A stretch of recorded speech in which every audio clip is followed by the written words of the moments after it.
नमस्कार, Zee news 24 तासमध्ये स्वागत आहे। जालना ते राजूर महामार्गावर टाकलेले गतिरोधक काढून टाकण्यात यावे, रुद्राणी फाउंडेशनची मागणी। जालना ते राजूर महामार्गावर पिंपळगाव आणि मांदळगाव या ठिकाणी अनाधिकृतपणे टाकण्यात आलेले मोठमोठे गतिरोधक त्वरित काढून टाकण्यात यावे, अशा आशयाचे निवेदन रुद्राणी फाउंडेशनच्या वतीने माननीय जिल्हाधिकारी डॉक्टर श्रीकृष्ण पांचाळ यांना देण्यात आले।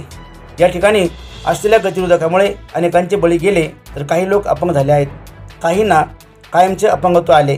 याच ठिकाणी काही दिवसापूर्वी गतिरोधकामुळे गाडीवर पडून एक महिला आजही कोमात आहे। तसेच राजूर ते भोकरदन या महामार्गावर राजूर येथील जिल्हा परिषद केंद्रीय उच्च प्राथमिक शाळा असून या शाळेत 1ली ते 8वी पर्यंतचे वर्ग आहेत। या शाळेत 600 विद्यार्थी हाच महामार्ग ओलांडून रोज शाळेत जातात। या ठिकाणी अनेक वेळा मागणी करूनही आज रोजीपर्यंत एकही गतिरोधक संबंधित विभागाच्या अधिकाऱ्यांनी टाकले नाही। मात्र जालना ते राजूर महामार्गावर कोणतीही मागणी नसताना नको त्या ठिकाणी 16 ते 17 गतिरोधक टाकण्यात आले आहेत। हा खूप मोठा विरोधाभास दिसतो।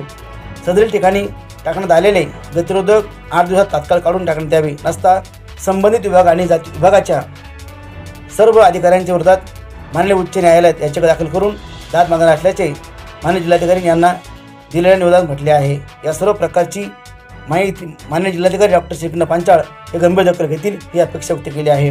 निवेदनावर रुद्राणी फाउंडेशनचे संस्थापक अध्यक्ष श्री भीमाशंकरप्पा दारोवले, पांडुरंग पाटील इंगळे, कैलासप्पा गबाळे, साहेबराव पवार, गजानन सानप, पद्मका चंदनशिवे आदींचे स्वाक्षरी आहेत। ब्युरो रिपोर्ट, झी न्यूज 24 तास, जालना। चला, बातमी आवडल्यास चॅनल सबस्क्राईब करा, बेल आयकॉन प्रेस करा, लाईक कमेंट शेअर करायला विसरू नका। धन्यवाद।